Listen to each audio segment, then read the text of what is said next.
Camera B. Desk.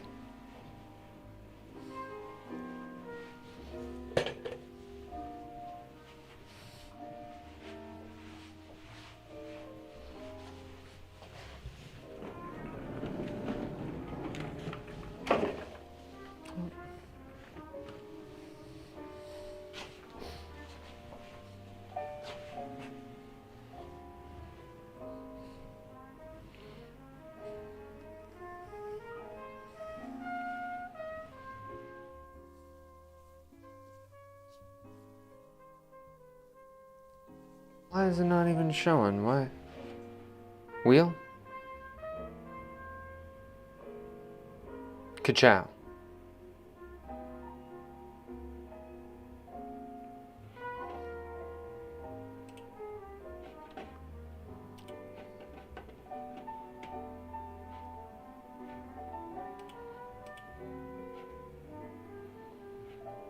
Camera A. Camera B.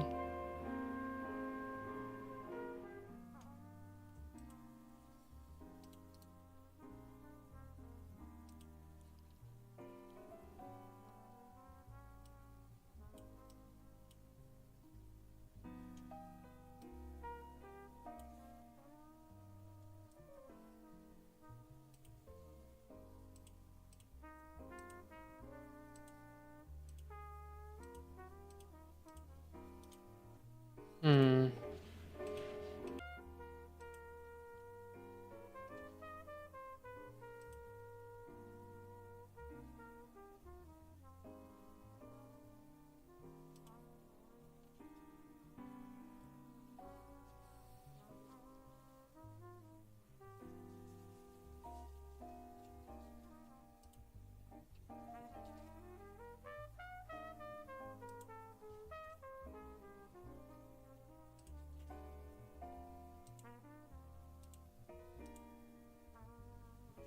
Desk.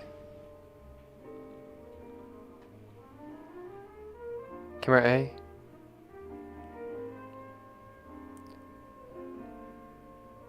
Camera B. Okay. I think this will be close.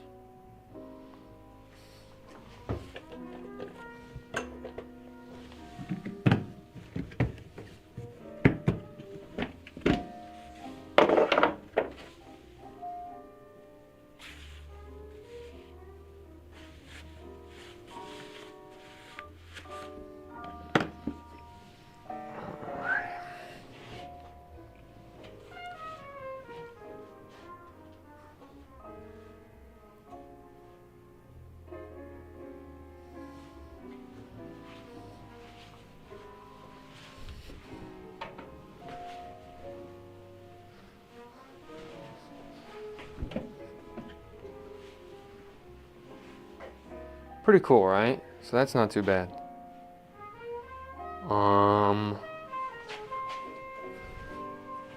Now I need to. My hair's kind of all screwed up right here.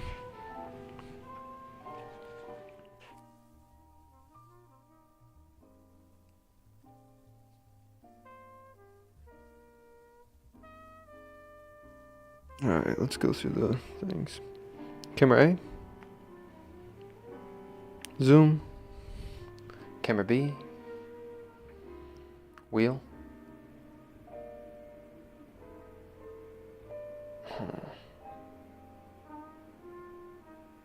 Close in. We are a little bit off here. Hold on.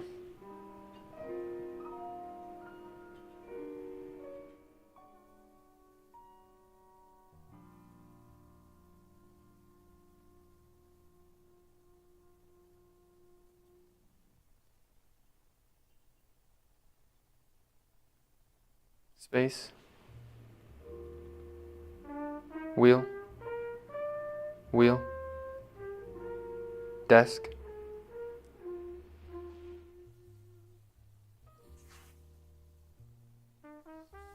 Yeah, I'm just gonna move this back manually. It seems like it's just in a rough spot here.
All right.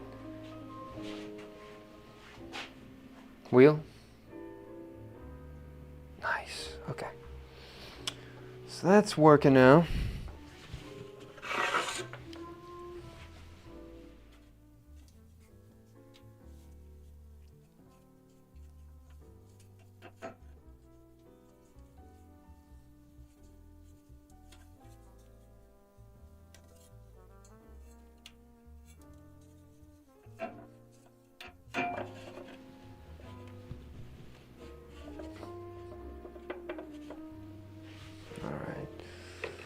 We only need a couple tools. We need one wire, one rib. We don't need this Allen wrench. We don't need the rest of this junk.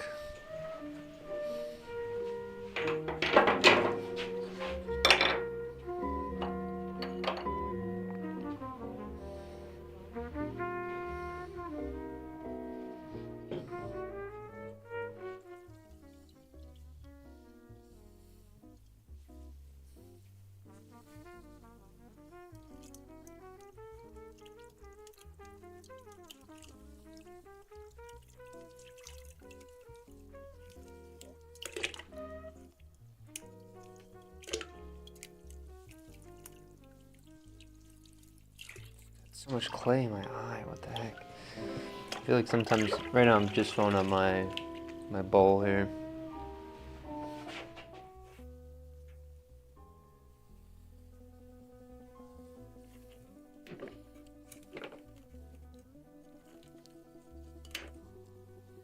And the sponge and stuff's in there, okay.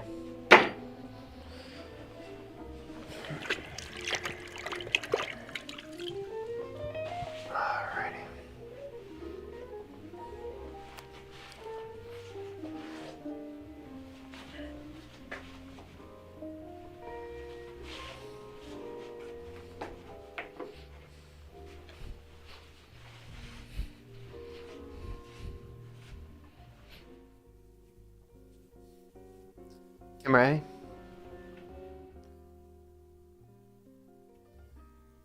Good evening, chili dogs. We're just gonna be throwing, oh yeah, what you focus on grows. All the best, feed them horses. We're just gonna throw off the hump. I haven't prepped the clay, so I gotta do that still. And we're just gonna throw half a bag, and that's it. Ka-chow. Ka-chow. There we go.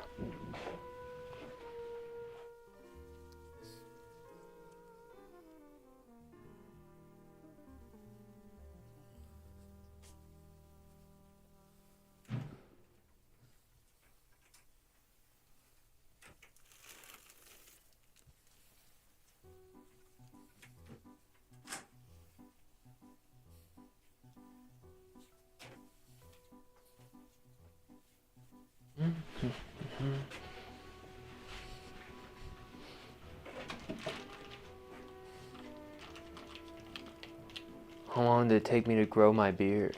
I don't know if I'd call it a beautiful beard. My beard is like, it's really patchy. Like, see, I don't grow anything right here.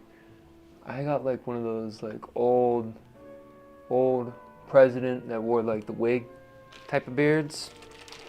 It grows in 3 parts and it's way scraggly. It's like really wiry. It kind of reminds me of like steel wool. So I wouldn't call it a glorious beard or a beautiful beard yet. I think like maybe in like check back in 5 years and I might got like something to brag about, right? But right now I'm still working on it. But I've been growing it for 3 years. Some people can get this level of growth on their face in like half a year, not even. It's crazy.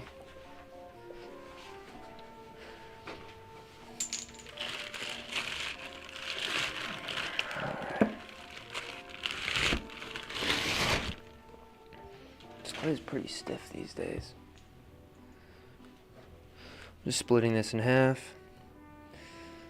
Go right down to the bottom here. Open this up.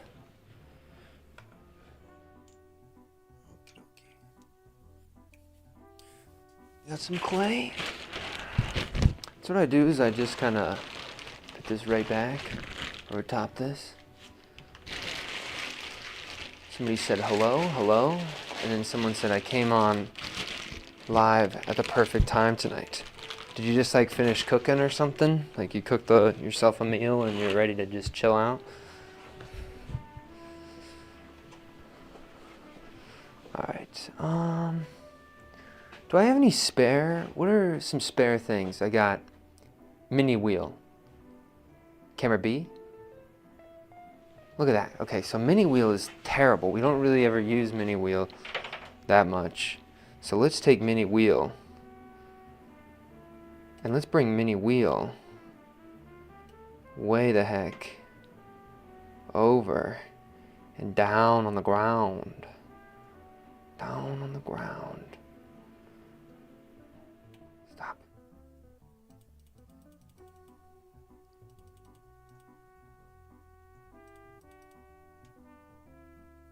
Okay. We'll have this be mini wheel.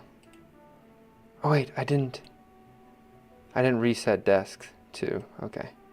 Hold on. Even though I measured it out right, I didn't reset it. Okay. Mini wheel. Epic. Wonk. What happened? I went hard at the gym, then came home, ate, and now I'm zonked and crawled into bed. There you go, yo. How long do I usually wedge for? My professor said you should wedge 100 times. I think that's like bogus. Especially if it's out of the bag, I would say you don't even really need to wedge. I don't really wedge often over here, so I might have some plaster hanging around. That's not good.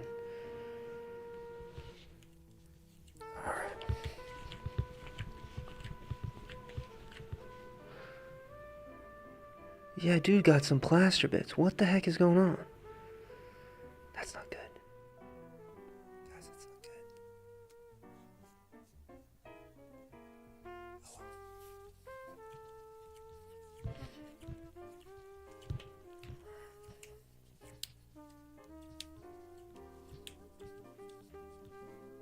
Look at that chunk. I have a feeling we're gonna have some issues today with the...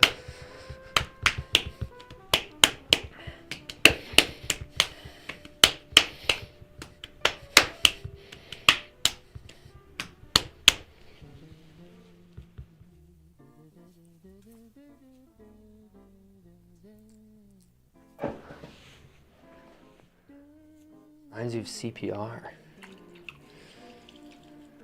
Wheel?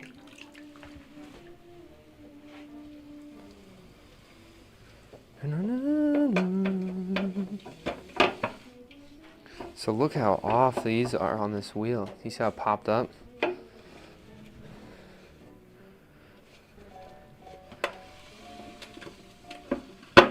Why is it so hard for this to like wanna be my friend?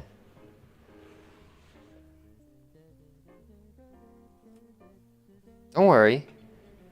It will happen one day. I work in eras, right?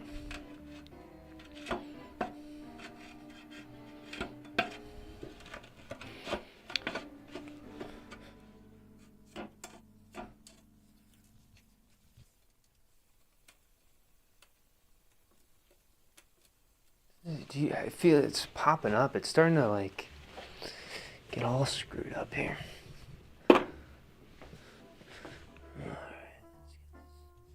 Shouldn't have wedged where I wedged, to be honest. That was bad. Bad call by me.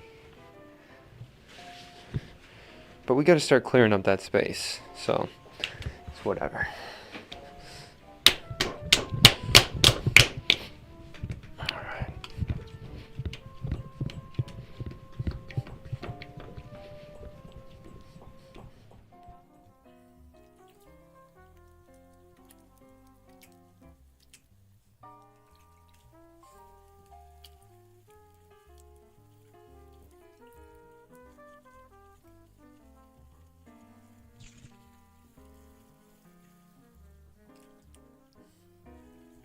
What am I throwing today?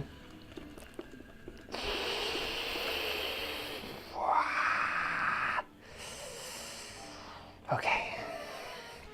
I'm gonna be throwing more just stuff off the hump, that's all. We'll start off with something like this. This clay's been sitting for a little bit now.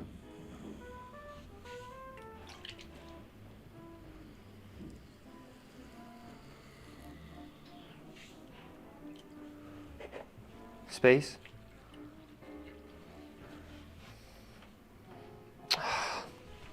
Okay.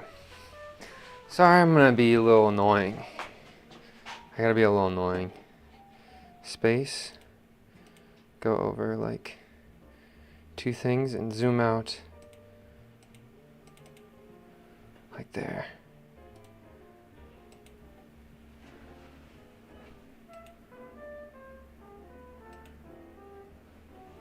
Okay.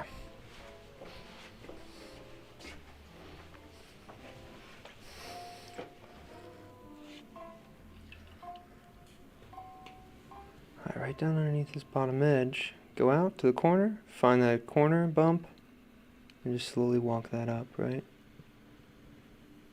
I'm gonna go back underneath to the bottom here. I'm gonna say, okay, what do we got hanging out down at the bottom? And bring this right out over my hand. We got some thickness there, so I'm gonna take this out just a little bit. And we're gonna go up where it starts to feel like it's getting thin on us. Right to the top. Okay. Some of the water out of this interior.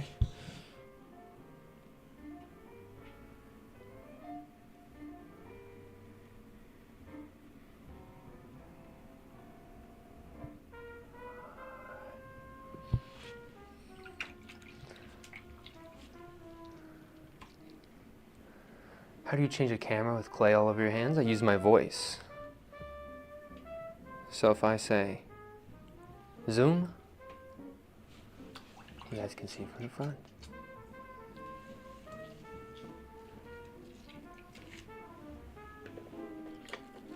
Be careful with the bottom, brother. If not, it may have to make another prediction. Don't worry, I'm not trimming today, so. They're no longer predictions, yo. You produce omens, right? It's a bad omen. When you say something's gonna get screwed up, it just happens. In the video game, you're like the dude on top of the mountain that says like, the evil king is returned, right? And then you're like, no way, dude, this guy's crazy. And then all of a sudden, lightning strikes, darkness envelops the land. And your omen came true. Trying to cut that flat off the hump is tough. Yeah, that's a little bit, I'll say a little bit difficult. I always make this little groove and I make sure that it's underneath on both sides and I slow the wheel down. You don't need to go fast. And once you get halfway, again, I just stop. I let go of this, right? Dry my hands off on here. I twist. Camera B. Desk. And there we go, number 1. In the bin. All right, guys. Camera A. People in real life have been comparing me to that dude on top of the mountain for like 20 years. Interesting. You got superpowers then, yo. Heed my warning, but he's always right. Yeah. Doomsayer, totally.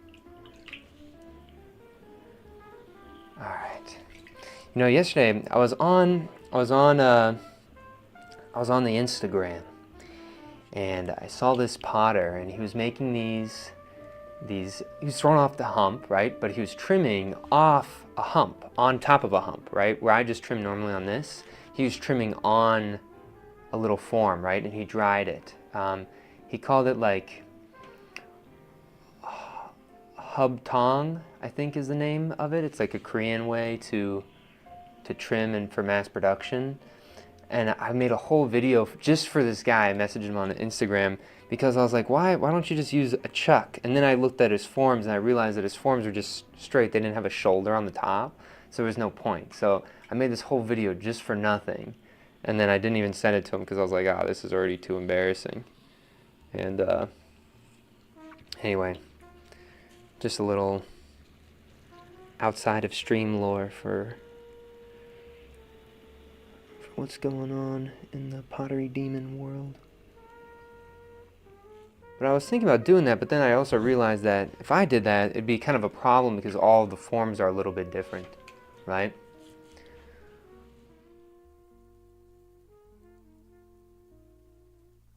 down to the edge. Feel that clay? What? That's what I call my mom, a doomsayer. You shouldn't say that. Your mom could be listening, bro.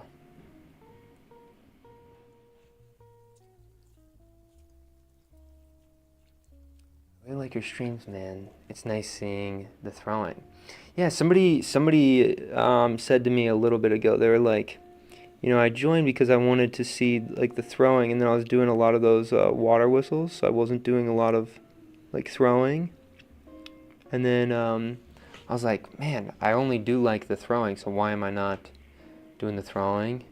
Even though the water whistles are cool, you know, and I'm still going to be doing them. I think right now I kind of want to get into the off-the-hump grind. Okay, again, one more time, we're feeling the clay. We're out toward our finger on the outside. We're going to stop here. We're liking this form. We're going to cut in, and we're going to slowly angle this up. I kind of want it to be like a 45-degree angle in the form. Again, find our little bump, and then take that up. Camera B. Space. There we go. Right to the top there. Nice. I saw your post about getting beaten out of the Bob Ross brush and made you chuckle. I'm glad that people see those.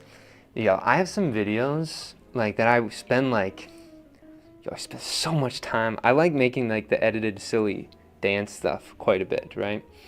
But I feel like people never get to see that, but that's okay.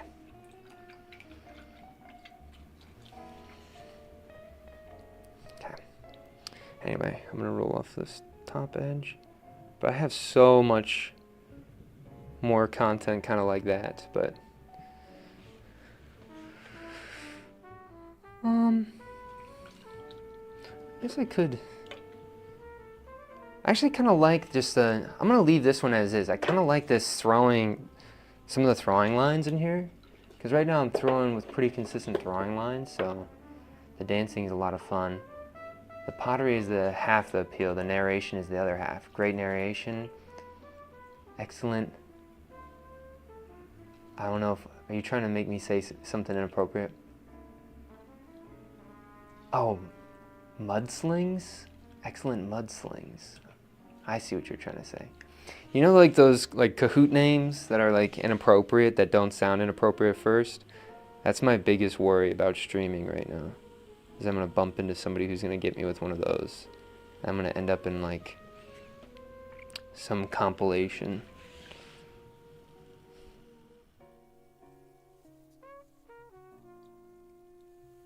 Y'all pottery people in the house, say yeah. Yeah. Yeah, like that name. You're so funny. Thanks for stopping in though. Bye. Okay, something I didn't do on this one is on the bottom I actually used the sponge a little bit too long and I created a little bit of some grit. So that's all I'm doing right there, is I'm just trying to get rid of some of that grit with my fingers in there.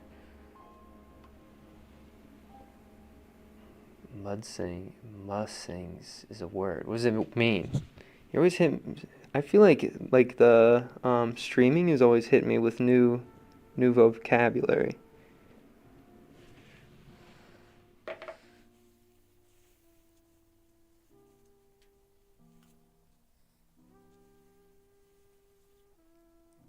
Musing. What's musing? Like amusing?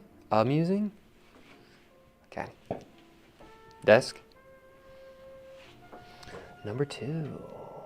Welcome, friend. You're in the bin. Ooh. Do you ever try to throw thinner stuff, or is it not worth the hassle? Like, how thin are you talking? Like, you're talking like paper thin?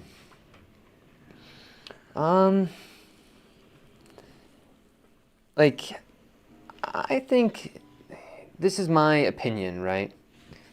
If you throw paper, like paper thin, like, there's gotta be like a really specific reason for it. In the same way, if you're throwing really thick or you're throwing medium, right? I like things that, like, if you were to use them regularly, that they're not gonna chip, they're not gonna break. I always like to round off the edges. I think that if you have an object that's really thin wall, the liquid inside cools down really fast as well, right? And just because something is thin doesn't mean it's even and balanced too, right? I've always thought that it's way more important to make a balanced cup. Here, oh, sorry, you guys aren't even looking at me. Wheel. I've always thought it's better to make a balanced cup, right, than just one that is trying to be thin.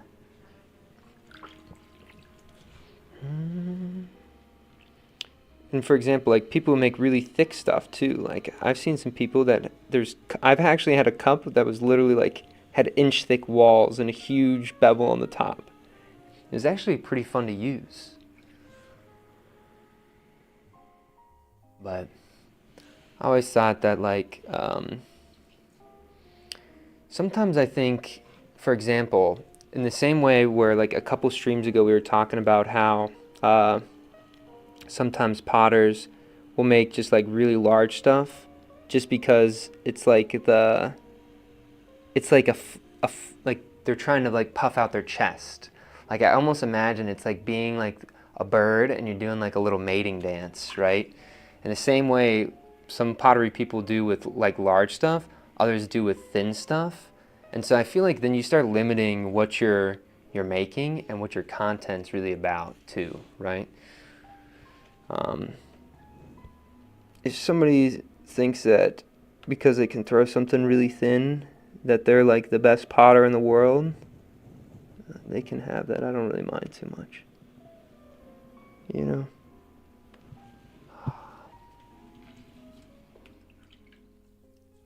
I feel attacked because I make huge stuff. Oh, that's so funny. Sorry. I want enough that the liquid isn't gonna be gone in 3 sips, but I also don't want my wrist to limp out because the thing is too heavy.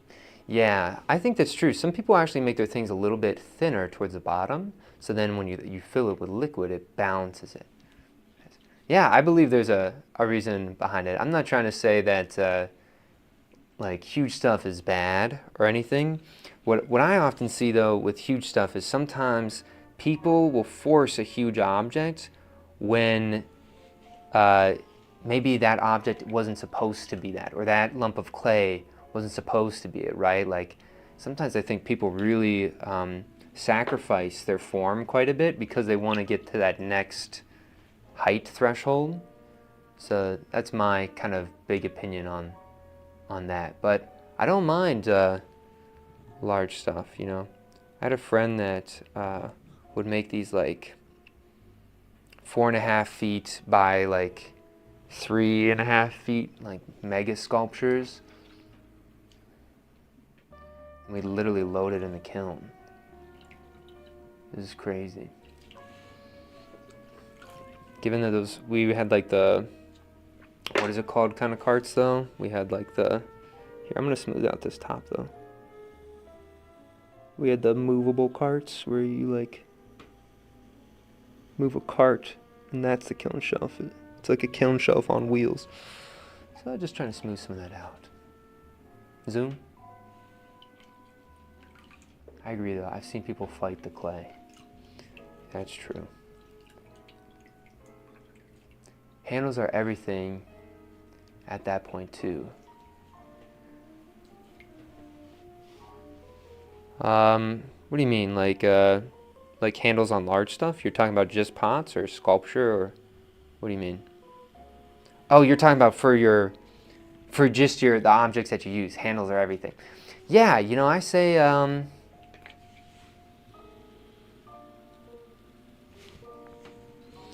you know, handles, yeah, they are a pretty big deal. I think the things that I've been making recently, all the handles are pretty unusable, right? So I won't talk too much about handles. I feel like I don't have strong opinions on handles yet. Hopefully I'll get them soon enough. Desk?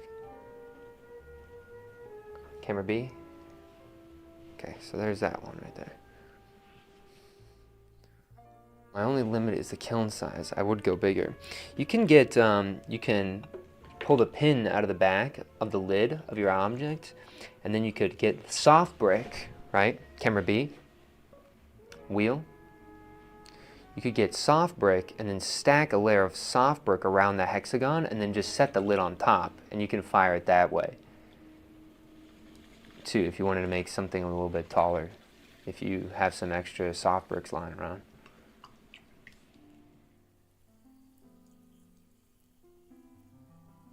Sometimes that stuff on the bottom, you saw this little thing just slide off. As I'm cutting, sometimes I'll fold the clay on accident, and then you'll get water in between two dry chunks of clay. And when the water gets in between both those, like, not dry as in like bone dry, but drier chunks, then it slicks instead of melds. I have this one ceramic mug that the handle is too large. I'm going to turn it into a plant pot because the mug swings downward when full. That is true. I have one with a really massive handle, and it does the same thing.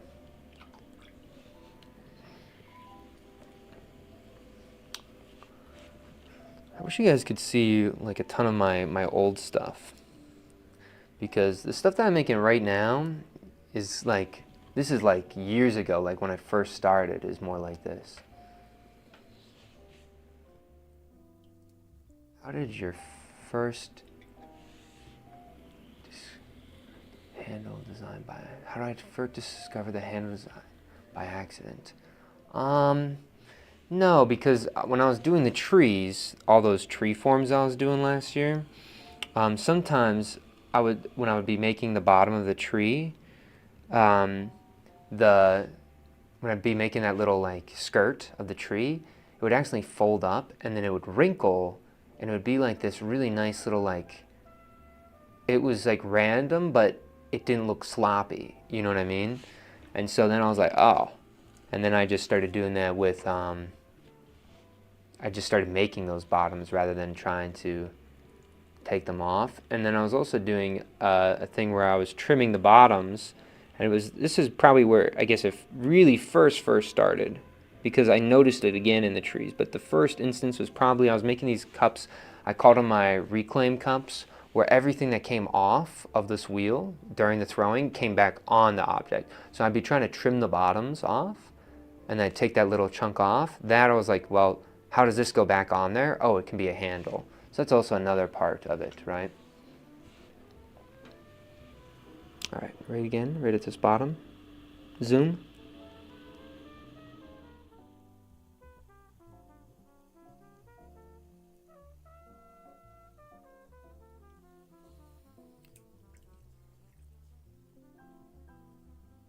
That's what I mean by accident. It's always the best ideas come from somewhere random. Yeah, I feel like I'm still working on that project a little bit. My normal handles are just like typical ribbon or strap handles, palm, but those don't really feel like my handles because someone taught me how to make those, right?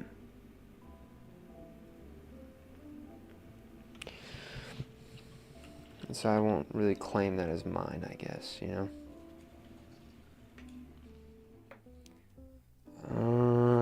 We're gonna grab our little wooden guy here. Do you ever pull walls with a rib? Only when I'm throwing large.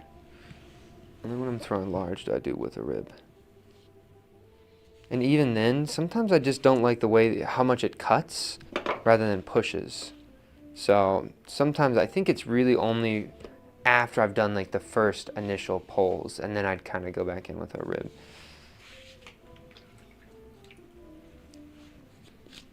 Okay, right back down here with this little corner. Go up, down, and then bring the rest of this up, and you can see how we're just getting rid of those lines. Kind of making that rim nice and homogeneous there. Right, so there we go. Also, I want to get this out of the way. I don't even know why I have, this can go right under the wheel. It can be our little buddy down there. We'll do something a little bit weird on this, actually.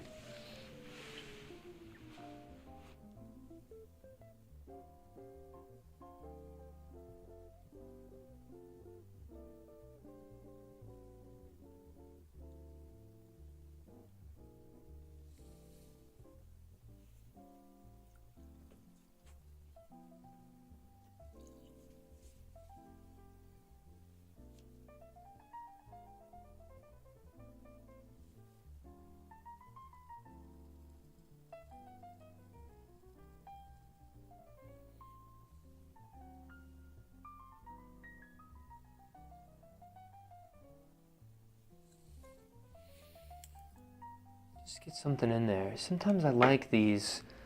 So what I don't like about this little zigzag, right, is I actually don't like the way the pattern looks, right? But I do like the way that the form is manipulated, right? Like on the inside, you can see and feel little ripples. I've been enjoying the fact that when I hold some of my objects, they're kind of pretty to feel the interiors when you clean them, because they have a little spice down there, you know. Do you ever make finger groove handles with an oversized thick handle, and then you squeeze it so that your own hand can form into it? I'd like to see that. Not sure if it'd work well like that. The thing is when you do something like that, when you squeeze that handle and you want your fingerprints to be in there, you kind of have to like, do you see what I'm doing? Like you kind of have to wiggle them around. So then that way,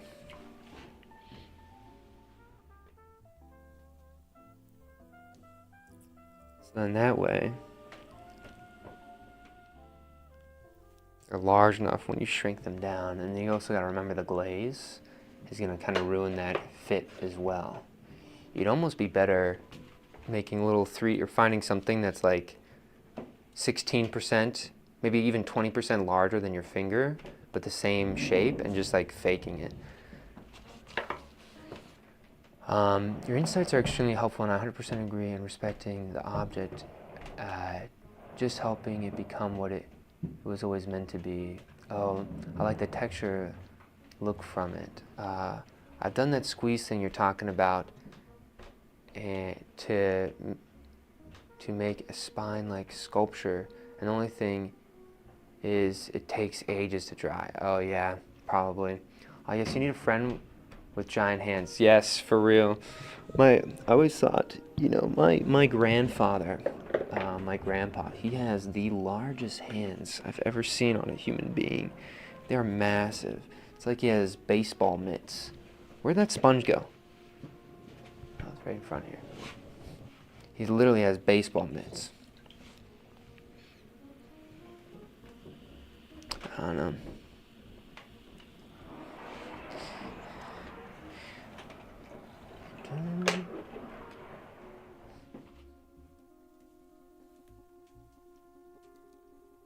Oh, right underneath. To the middle, it's going to finally release off there. You ready?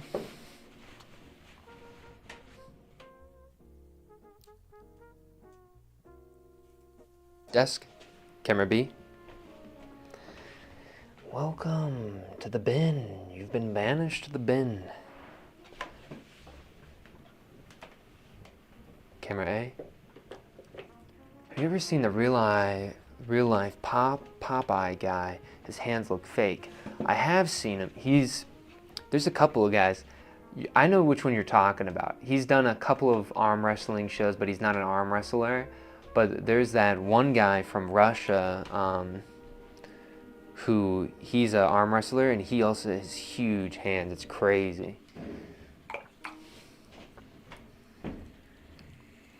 All my dad's uncles had huge hands like that too, even if they were elderly years. Just wow, still huge.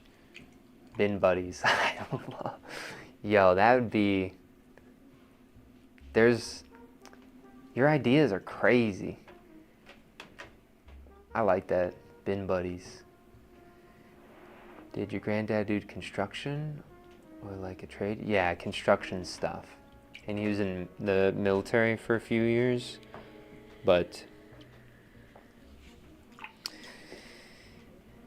maybe that's why. Maybe they fed him something in the military. Hand steroids. All right. This one, you know what? We're just gonna find this, slow this wheel down so you can see how we kind of slowed that little bump down a little bit. And we're speeding back up just a tad. I'm gonna slowly bring this up here. We're a little bit uneven here on this top, so be pretty slow. Right underneath this bottom edge. Out just a little bit, and then up.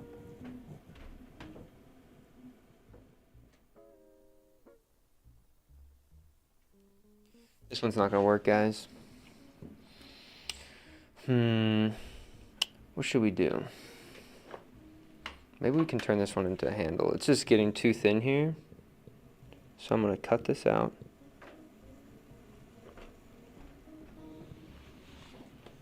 And then we're gonna keep going. I got too excited with how that pole was going, and I made it too thin. If I would have continued that, it would have buckled just like that. All right, let's just scrap this one, guys.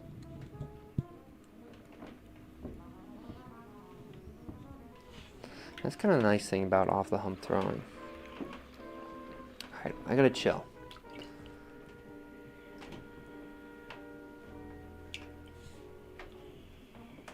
Is all your tableware you eat from homemade, or you just go to IKEA like everybody else? All my plates, except I have one plate, and it's my favorite plate that I made. And it's just, the glaze is kind of like, imagine if butter was black and in plate form. That's how smooth it is, the surface. Okay, so we're right out to the edge, making sure we're not pulling up too much at one go this first time. So again, we want this to go up a little bit more. We're just gonna barely hit that edge. Now we're going back down to the bottom. Smooth out right to the side here. Going up a little bit, and we can go out. I'm gonna just carry that up.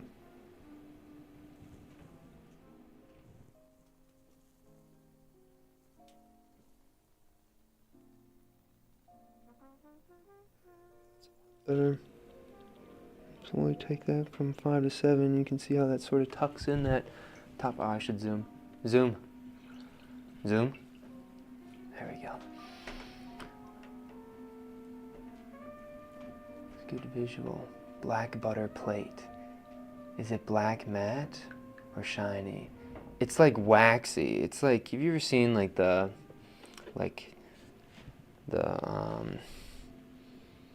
like a type of glaze, like they're chung glazes.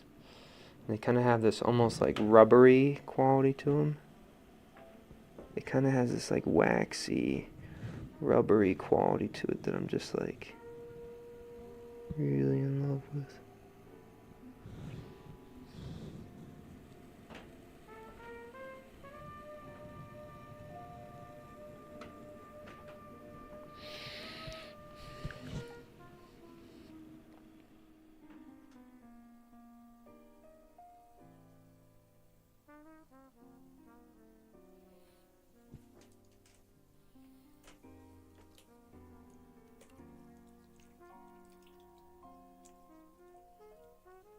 Those are nice glazes. Yeah, I like them just because the feeling feels crazy.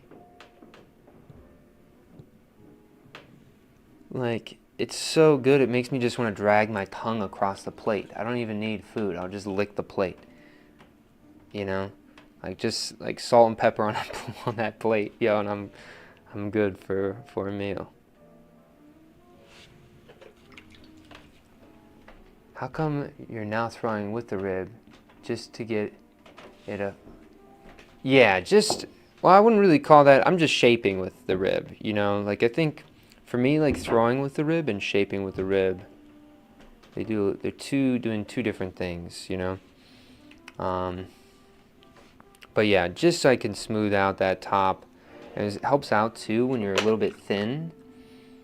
On that, like in this top area, it might be a little bit thinner than right, well, obviously, you know, but I was getting to thinness that was making me uncomfortable on that top. And so then I was just like, all right, well, you know what? I'm not even gonna mess with it. With my fingers, I'm just gonna use that rib and it kind of helps me. No, it's all good.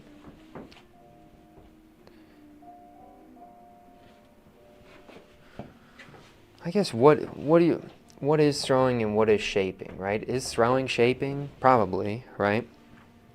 But I feel like when I'm throwing, like I'm always trying to move material upwards and make material even. Whenever I use a rib, I always think I'm trying to shape that form out, or I'm trying to like assist my hands to make something a little bit easier. All right, I gotta actually just push this whole thing in a little bit. I'm getting a little bit low.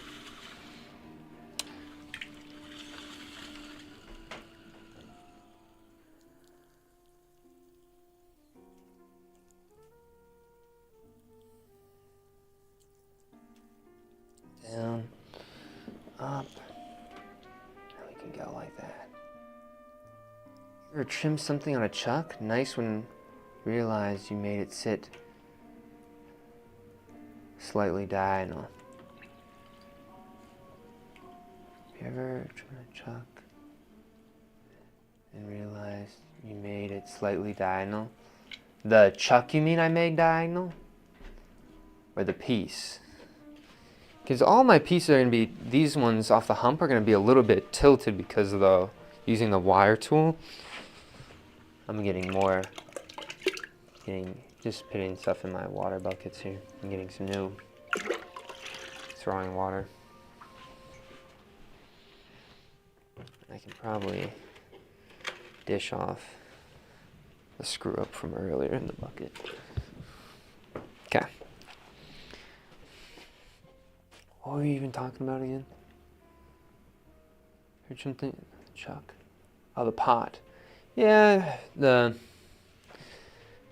I think things start getting diagonal when people put the bellies into it and they try to like make the belly of the object. I think people move their fingers too much and then they're having their fingers too close together and they're trying to squeeze them and squish them, and the material is going down and up. Rather, when you have one on top of the other, you're only manipulating it up because it's stretching through, not squeezing through.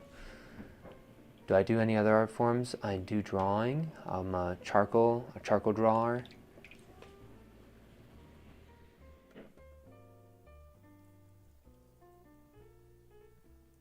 Dance? That's funny.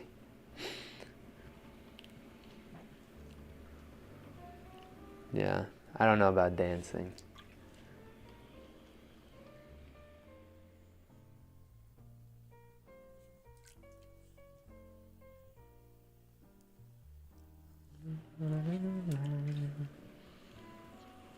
I don't even know if I would call what I'm doing right now, like, I wouldn't necessarily say this stuff is like, I'm not making art right now, you know?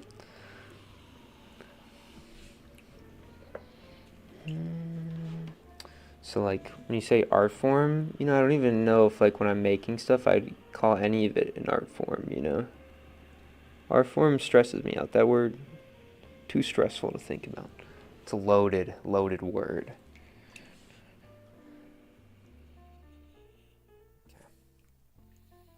I'm thinking kind of like an egg shape here would be nice. What I call this right now, I'm currently participating in lifing.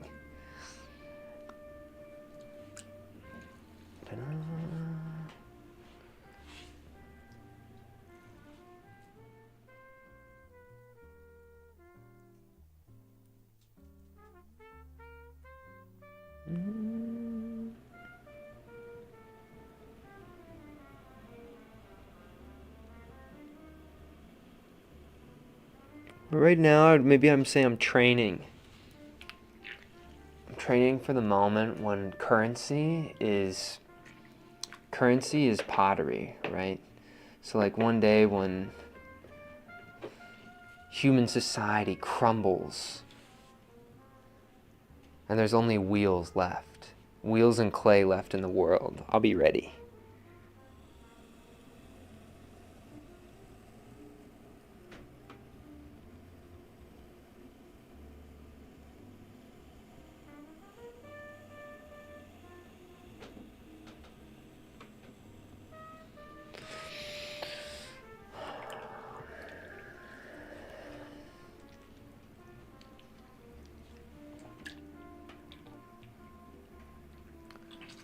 Nowadays, art can be a banana on the wall. So this is deaf art. But what I'm saying is like I don't want my work to even be near the conversation of like the banana work, you know? Like I just think that world is not a world that I participate in, you know? So I just feel weird about the word art sometimes. I appreciate any throwing that you do. Thank you. Avid participant of the human experience. Wild. Yeah, that's kind of what I believe. Totally. I like that. Have I ever played Fallout? My experience with Fallout, that game is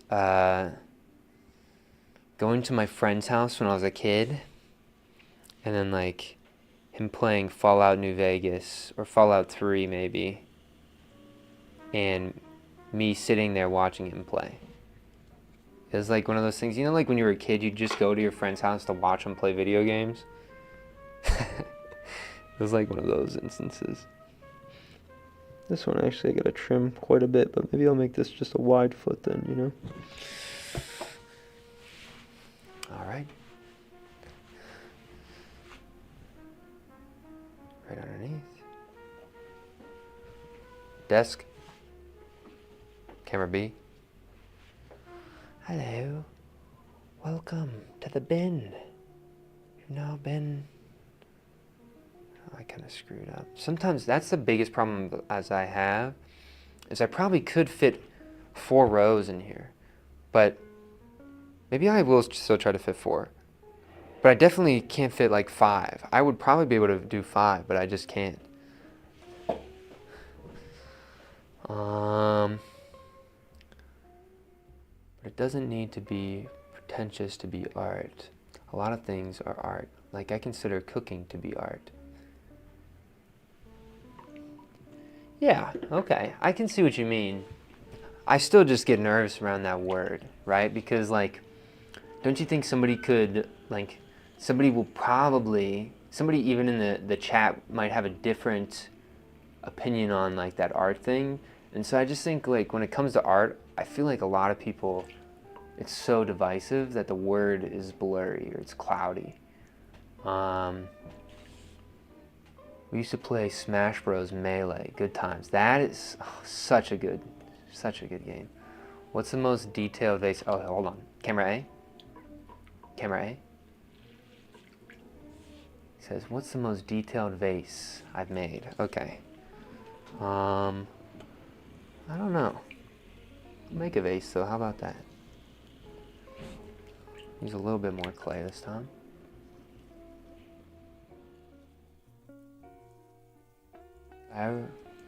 Did you ever sell your work at some point? I had a instance where this couple wanted to collect some of my work, and that was kind of cool. And so I invited them to my studio, and I talked to them for a while about my thoughts. And imagine 3 hours of me just motor mouthing about my ideas. I felt bad after. I was like, dang, I really just talked way too much. Verbal trash, you know? So they got some of my stuff, but usually I just give stuff away. But I want to start selling.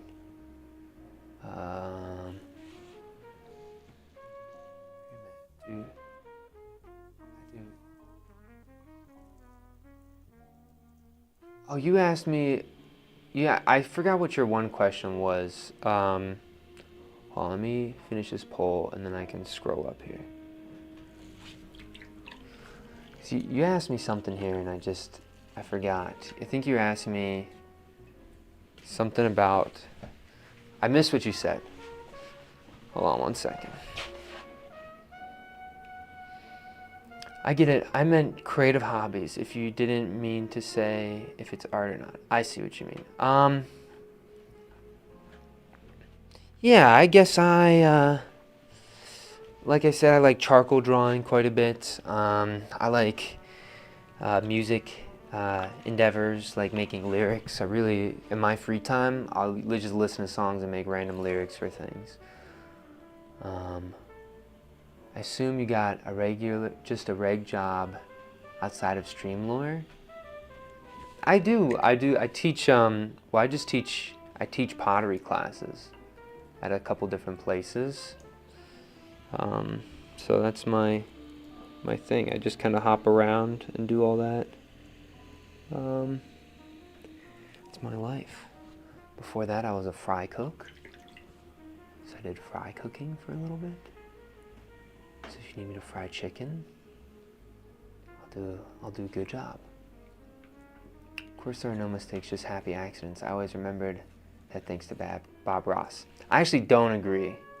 I do believe there's mistakes, and mistakes are okay to have, and they should be like, you should want to make mistakes, you know? Like the idea that or the fact that you are making mistakes is good. It's like healthy. If you're living a life where you don't make any mistakes, are you really living life, yo? Come on. And I always think too, like, especially making mistakes in pottery is like healthy. Like earlier, I screwed up that one, you know? Like I wanna do that, right? Like, you know how boring it would be if there was no tension, no anxiety on the wheel, and you just kind of just like the whole time. It might be cool to watch, but I can imagine it's just kind of miserable for the person doing it. Pottery Demon spits bars next live sometimes.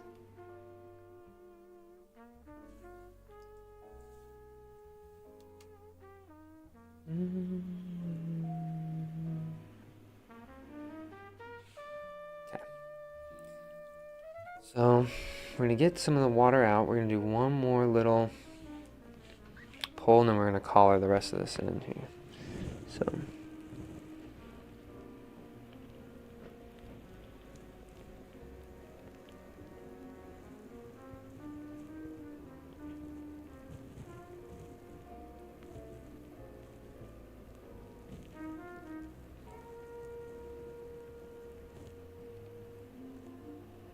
I'm just trying to really feel where I want to place that shoulder, right?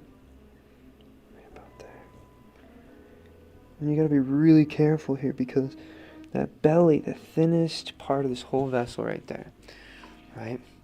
It's gonna want to be not your friend. It's really gonna wanna hurt you. And you're gonna be like, why, bro? Like, I thought we were friends. Stop trying to hurt me. You know?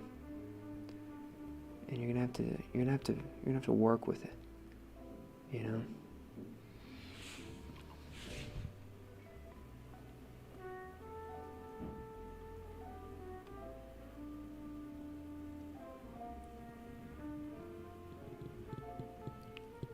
So you gotta be slow with it. Zoom.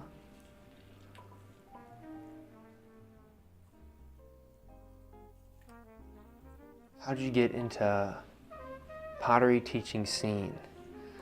I was looking for jobs outside of school, and there just so happened to be, I live in a place where there's just a lot of art centers, right? Like, I would say like more up northern places, or like kind of like maybe even like near urban cities. You'd probably find a lot of like small pottery studios, and they're not going to be great, you know. Like some of the pottery studios I was working at are like, you know, they're cool. It's just they're not like, they're for a certain type of pottery, you know. And so like they can't handle certain objects. So that's my only problem, is you kind of have to do some work that you don't really, but everybody has to do work that they don't like, so I guess get over it, right? But I'm just lucky enough that I can just like, when I go to work, I make pots, and then when I get, oh, I just kind of screwed that up. And when I get home, I go to make some pots. Okay, hold on. I gotta bring this in just a tad. You see how I kind of screwed that up, right?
Sorry guys, I just had to lock in for a second. I'll resume to looking at the wheel. I'm starting to get a little bit thin in the territory where things are not gonna wanna, things are wanna collapse, right?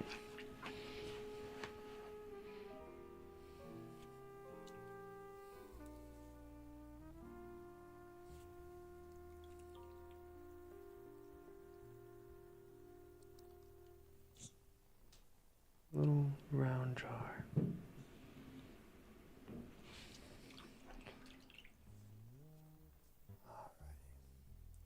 Is that why you're so good at explaining the process as you go? If only life could be so sweet. Yeah, I mean, I would say that, I'm a talker, you know, so I think like, the teaching thing definitely helps me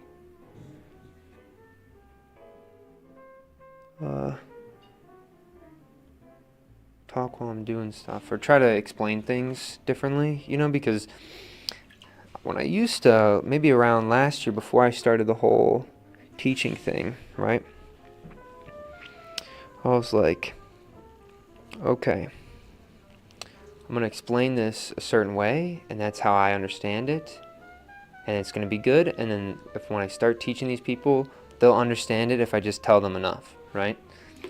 And then really quickly I realized that some people really just learn a different way, you know, and there's no really great workaround other than trying to analyze them and then try to find some solution to the way that they think from just seeing and working with them, right? And so I think a lot of it is just like, I think a lot of teaching is actually just paying attention. I know that seems kind of weird, but at least in pottery, you know, if you really pay attention to people, I feel like you can help them out. Okay.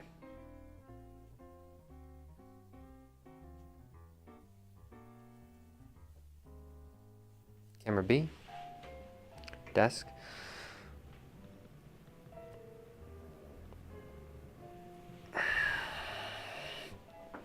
I kind of squeezed that a little bit wrong. Dang it. And I also wanted to get, you can see it's a little bit tilted weird.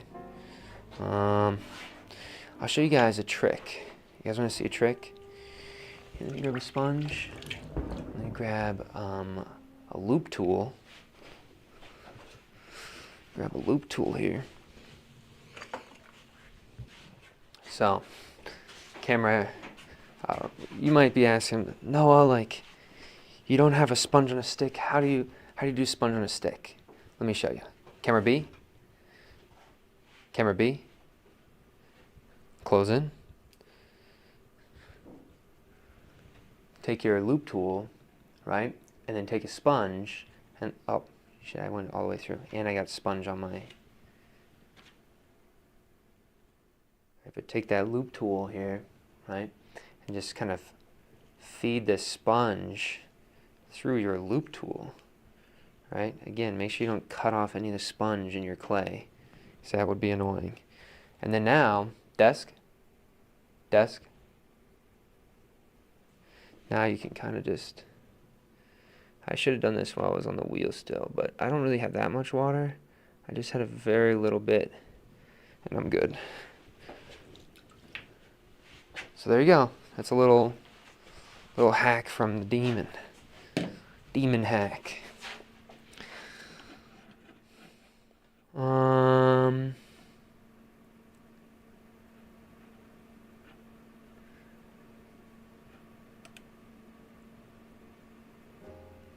I fall in love too easily.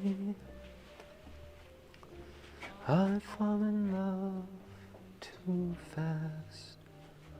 Beautiful curve to the base. Well done, sir. Is it possible to make an hourglass-shaped pot? Probably. I live leaving the slip on the outside to see with the throwing lines. I see some people spending ages sanding that stuff away. Yeah. I don't know. I feel like the... Yeah, hold on. Camera A. Camera A. There we go. There we go.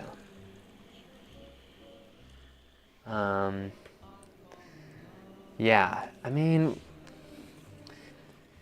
sometimes I think, you know, what's the point of doing some of that, right?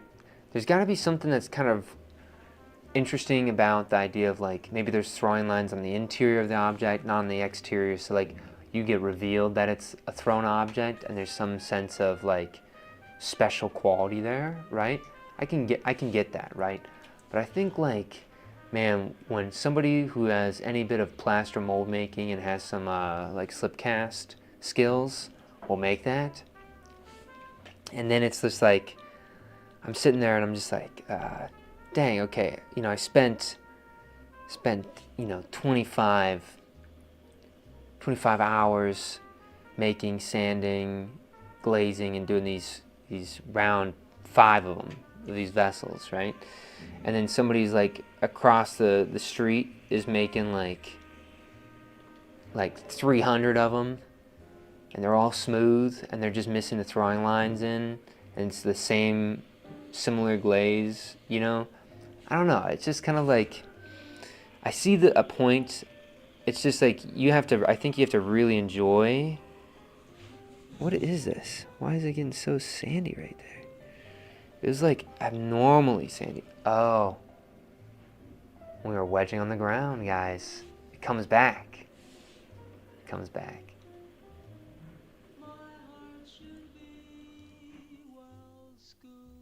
What's up?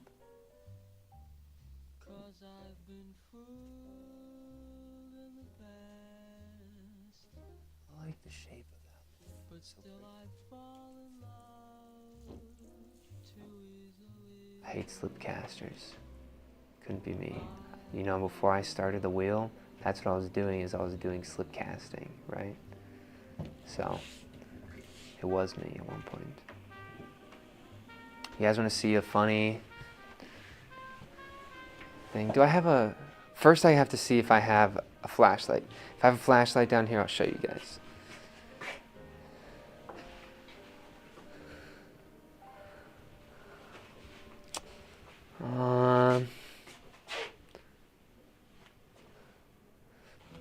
There's a flashlight. Does it work? It do. All right, I'll show you guys one of my slip casted plates that I made, right?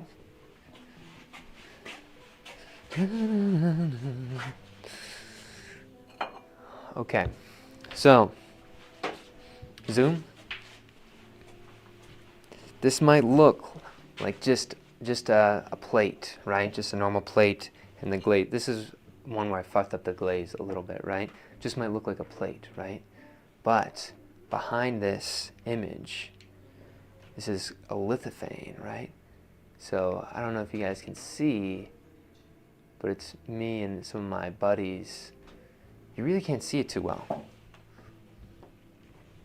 Hold on, let me do something like, I'm gonna do something weird, guys.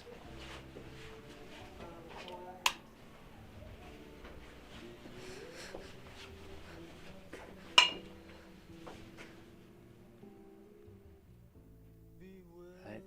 So you can see, there's us, me and my buddies, all naked, and we have like a sensor bar, but all of us on the wheel. So this way you guys can see that a little bit. But this is what I was making. I was making these lithophane plates for a while, right?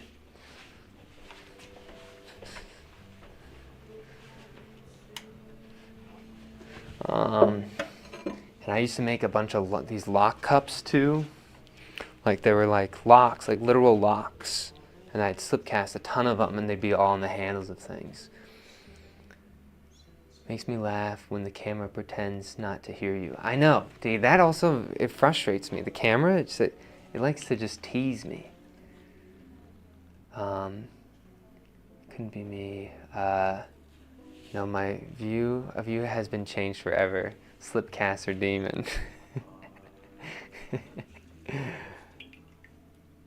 How did I get such detail? So it's actually just an image. So I had me and my buddies, we made this, we all sat on a couch and we had a day where we just like took images like family photo night, right?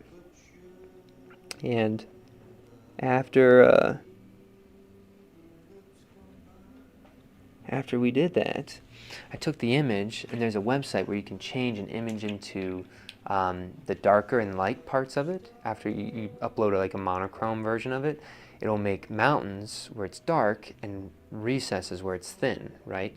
Or it's closer to the bottom where it's thin, right? And so then you take that model, it's like an STL, you'll put it in to like some 3D printing program, make it a shape that you want it to be, and then you're going to take that lithophane, that thickness and thinness, and then you're going to print it vertical. You can't print it horizontal because this definition won't work. But this definition, the layer height, will be perfectly defined, where sometimes the dragging of this is not going to get the detail as if it loaded upwards like this. So you print this circle that's just standing still there, and then you make a mold from that, right? And so then when you slip cast it, you kind of have to slip cast them a certain thickness. And so that took a couple of molds to figure out, but once you got that, you're kind of good. Because it's a plate, it's not necessarily like how you'd slip cast other objects. Plates are kind of a hassle if you wanted to have a lithophane on the front face, you know?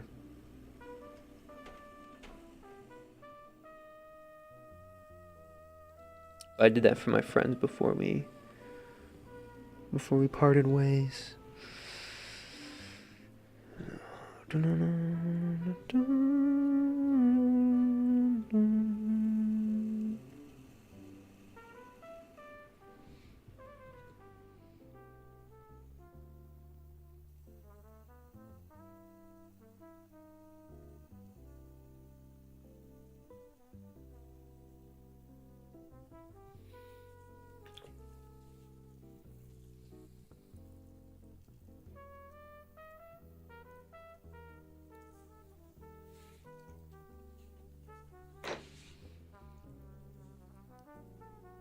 leave it just that subtle line. We're not going to go too crazy with it. Let's leave it like that subtle line. You have a 3D printer? I do. That's what's behind the green screen, guys.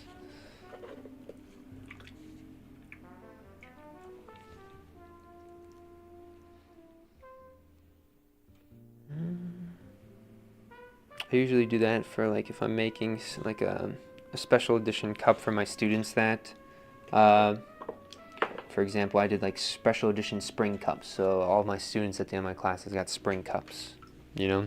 And so this little stamp that I make all those stamps on the 3D printer. And so I'll draw something. How much did it cost? I got mine for a really good deal. I got mine for $100, but it was because I was a student, and it was during COVID times. And so, I don't even know if you could get a decent printer for that much nowadays. I feel like 3D printing's having a resurgence.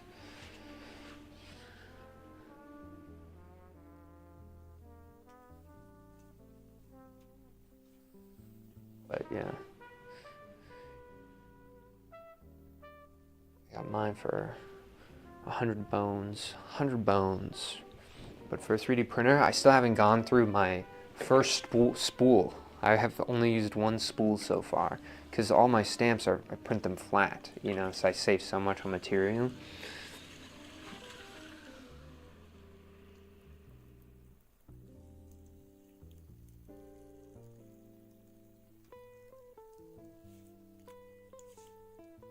We got one more small image, or one more small thing, and then that's gonna be, we're gonna go into little handle things.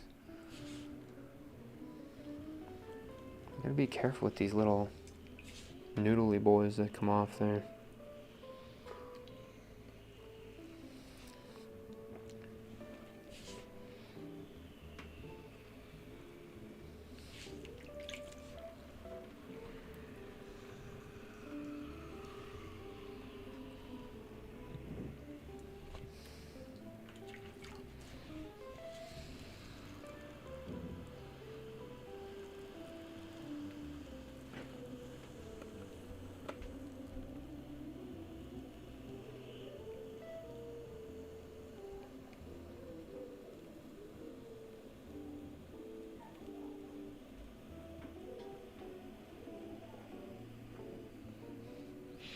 There we go.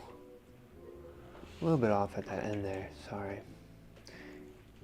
It's 3 a.m. I gotta get, yeah, no worries. Thank you so much for stopping in. I appreciate it. It's nice that, you know, you guys have been popping in quite a bit recently. So, thank you, really. It's kind of you guys to do that. I gotta get to the bottom, so you see I'm gonna kind of damage that top. But we're not gonna worry too much. And actually, I'm gonna do one more pulse, so we are gonna damage this bottom anyway. Okay, so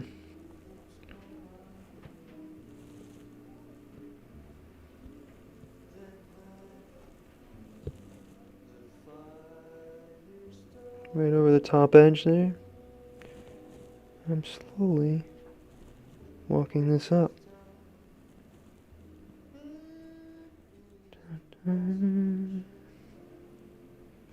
Right to that top edge there, guys. There we go. That subtle little curve there on there, right? Again, right down this edge here. And just kind of like smoothing out this top one. And so what are some of the reasons why?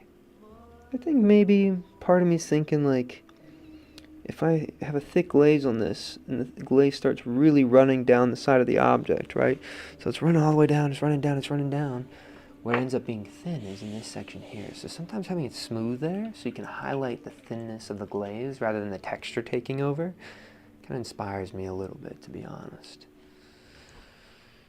Again, rounding over this edge here. There we go.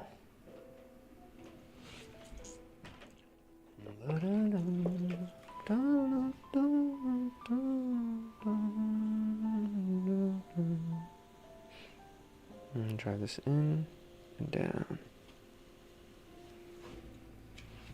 Right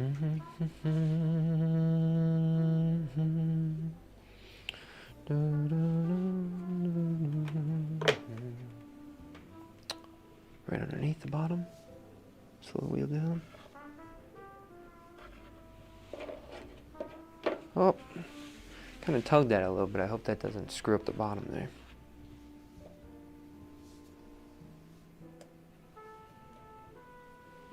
Camera B. Get in that bin. Get in that bin, buddy. Get in that bin. And so I could fit one more row of things, right? But I'm going to start making the little handle squiggles now. Camera A.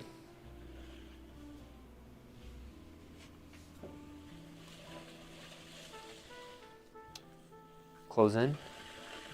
Camera B. Oh. So look at all these, like, stuff is all stuff that's not really attached. I can feel that it's not attached on that object. And so how am I getting it off? I'm literally just pushing in until it comes off naturally. So then I don't have to worry about weird little mishaps happening when I'm at this bottom part, right? Okay. We actually don't need it too even. You just kind of want it a little bit more flat and open like this. So that way we can kind of rip off these layers. I wish I made this a little bit more like really what would help you guys out if I started throwing it sideways here. So I should start, I'm just going to start throwing it like this way so you guys can actually see what my fingers are doing here. Instead of if I'm over here, you guys can't really see anything. So again, finding a little area to kind of pull out. Okay. Bring this all the way over to the side. Thicken this up just a tad. Split this rim.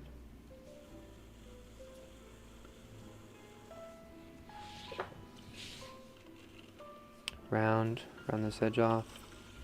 Push this in just a little bit there.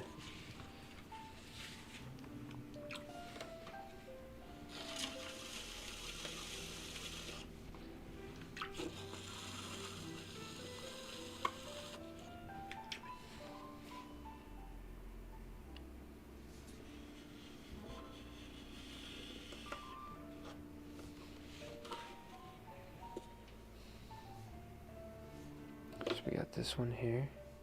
Kind of like that. I set that down. I'm going to be at the bottom again. I'm going to get my other tool here.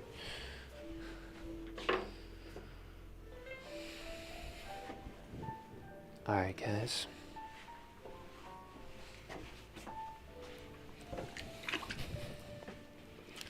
So this tool I kind of like a little bit more because then I can get it to be the perfect where it's cutting and pulling at the same time, and so you can see you can get a lot better results when you can get those two working at the same time, right?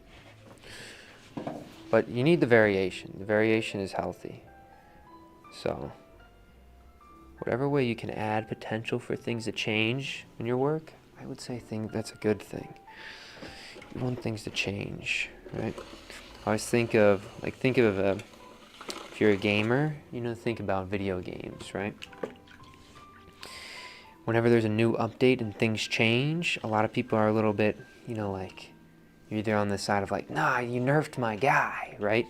But the fact that the game is changing is healthy, right?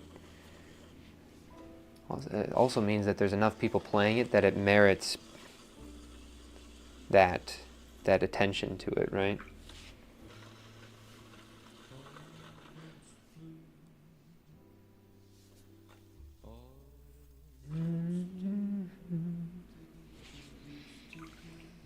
All right, rounding off this little edge here.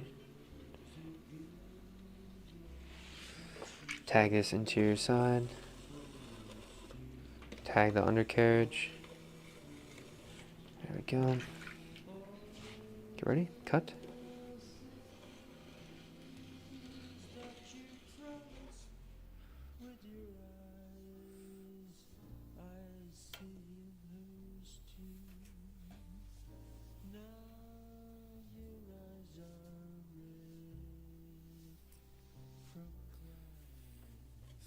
Last little thing here.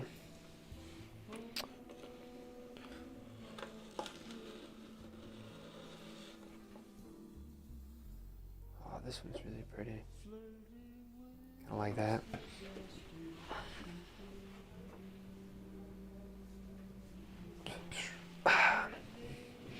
I can show you guys those flowers too this time that I couldn't a couple times ago.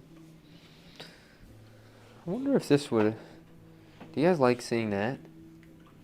That angle? Let me know.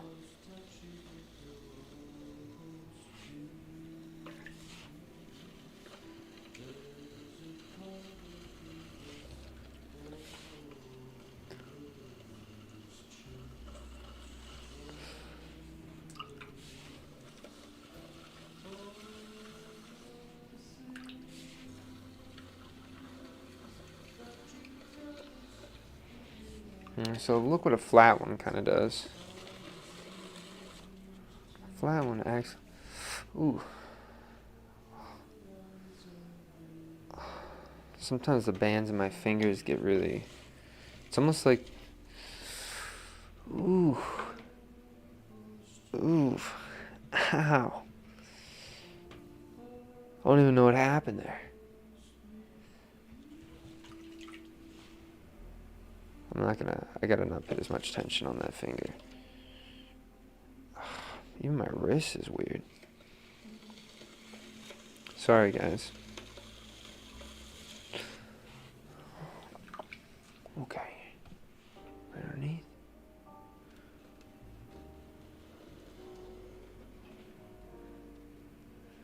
But look at how this looks on the side, right? See, it's some of that action out here. It's some of that action, but then you also get kind of like this tongue. So I feel like that can get... Is it hard to get clay out of my hair? When it's wet, yeah, but when it's dry, it literally just dissolves out of it, so... Okay, I'm gonna go a little bit more under. Like that. And we'll see if this kind of helps out this a little bit. Look at that. That's a freaking fold there. Yeah, that one did kind of look like a tentacle a little bit. That's true. The one before this one that we just pulled up. Alright. It's like, it feels weird at the top of that finger. I guess I was using that for shaping quite a lot today. So I guess it makes sense.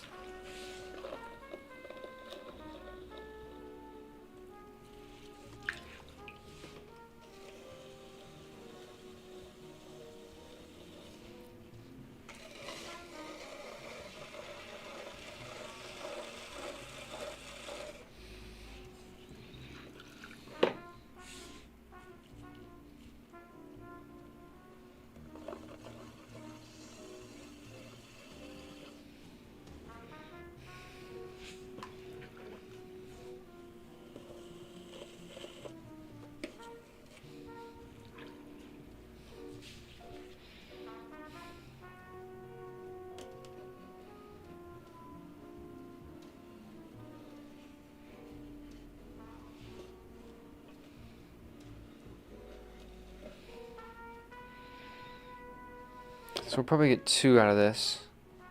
This one, you can kind of see where that middle part where I kind of changed where that positioning is. So I could cut it right in that open spot there. I don't like this one as much though. We'll give that one like a J. On a grading scale, we'll give it a J.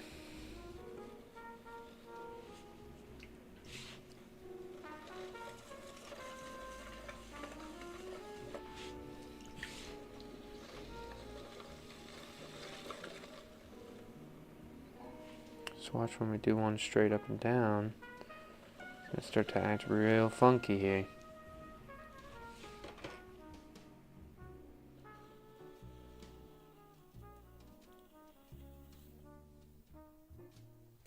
Again, this one's pretty noodly. I actually kind of like this as a, could you imagine that as a side piece thing there? Are you using these for the pots, or are they their own thing? Yep, these will go on the pots. So these are like the handles for the pots. And so,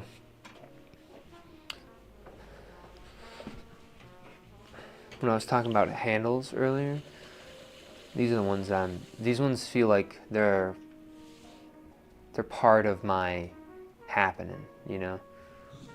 Also, just looked like I had like a microphone in front of my face on the camera.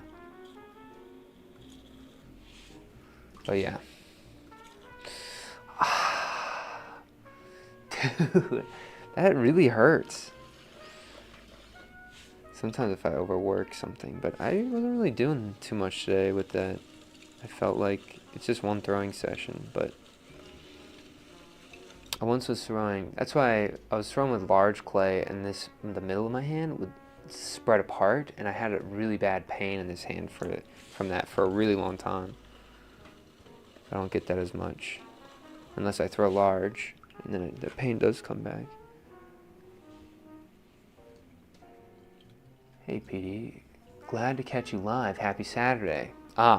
Thank you so much. Congrats on your juicer project. I saw you posted about that on your stuff, so congrats.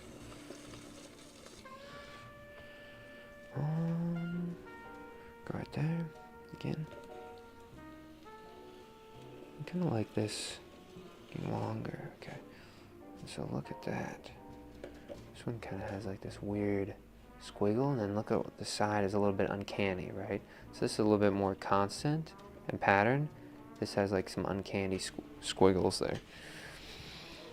I feel like that one would be a nice little handle. Okay, so now we're gonna make a blossom. Alrighty.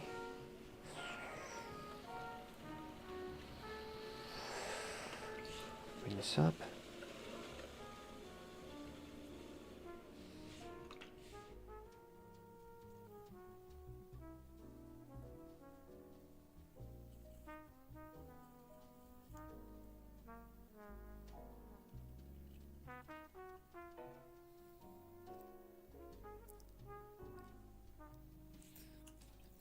You can see what I'm doing here. Thank you, went by fast, but we're ready for the next set now. Wow, so you're making more.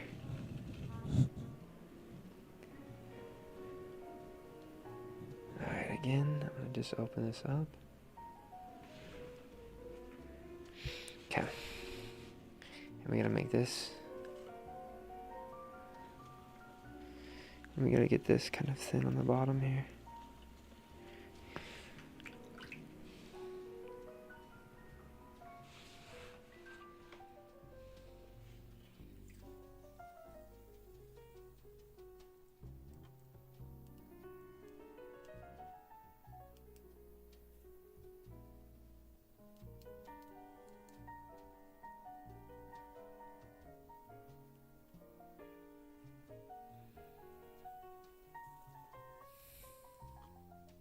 So these, I call them like the little flowers. So you see I'm using different layers to kind of be like the petals on the outside, and then they're like peeling. So those 3 layers, they'll start to, when you pull them thin enough, when you try to collar them in too much all at once, they'll wrinkle.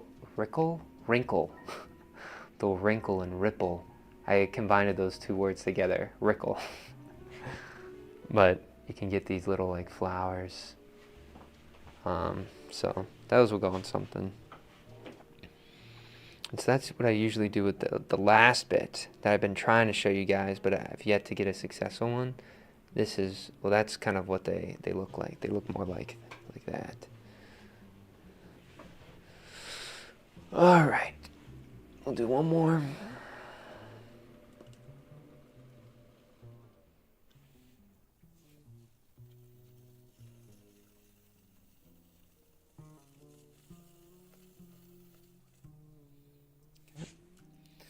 again,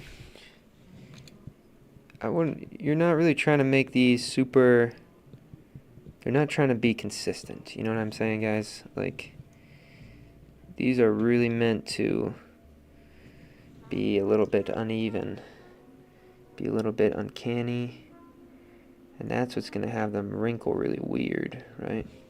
So you can already see that top is all scuffed, right?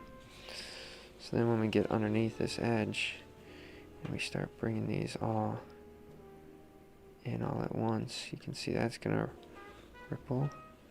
And maybe we can get something weird happening here with these.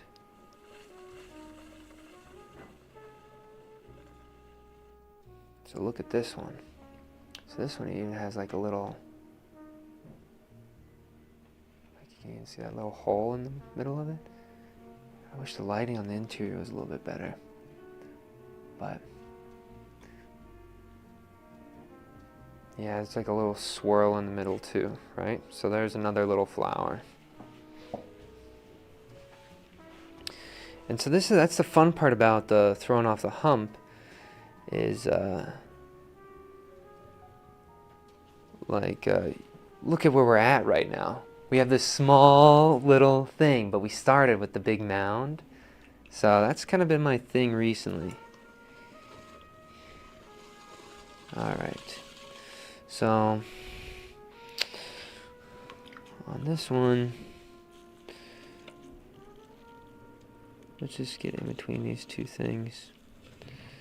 And you're already trying to just bring this all out, right? So just try to make it a bit weird.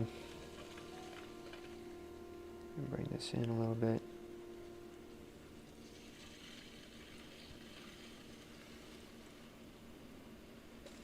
And as soon as you start seeing it fold, don't like go too much, right? Like you could see how I swapped from pushing that in to now cutting it off. And so I think that's something to kind of remind yourself. Like don't go too overboard, right? Because this is just enough so that you can preserve those really nice curves and folds, right? So a little rose or something, a tulip.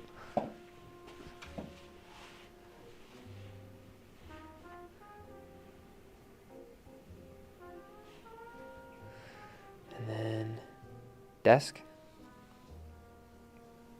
You guys can kind of see where these are all going, but I'm slowly losing areas to set this stuff.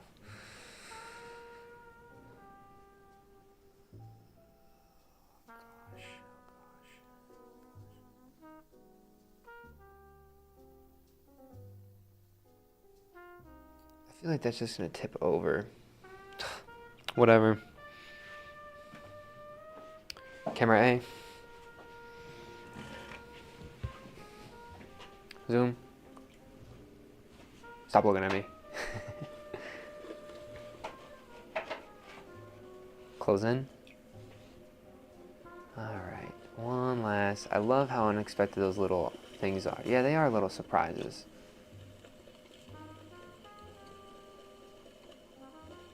Alrighty.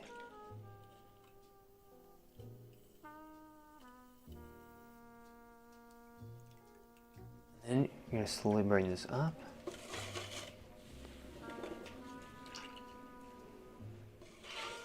This is the last little bit.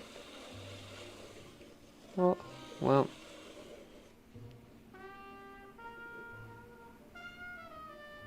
Kind of sad. What an anticlimactic ending.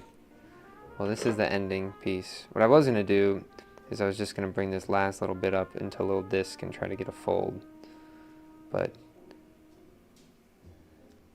now it just seems like it's going to be a little hat for our thumb. You know? And he's here. He says, "Hey guys, it's been a while. Haven't seen you around these parts. But every time I'm around on the wheel with this guy, the pottery demon, I know I'm in for something different every time. Maybe it's a llama. Maybe it's a cool form. And sometimes it's even a thumb in a hat. Thank you guys so much for watching. All the best. Strong mentality. Peace. Wait, hold on. But thanks, guys. I appreciate it. I'll see you guys around, okay?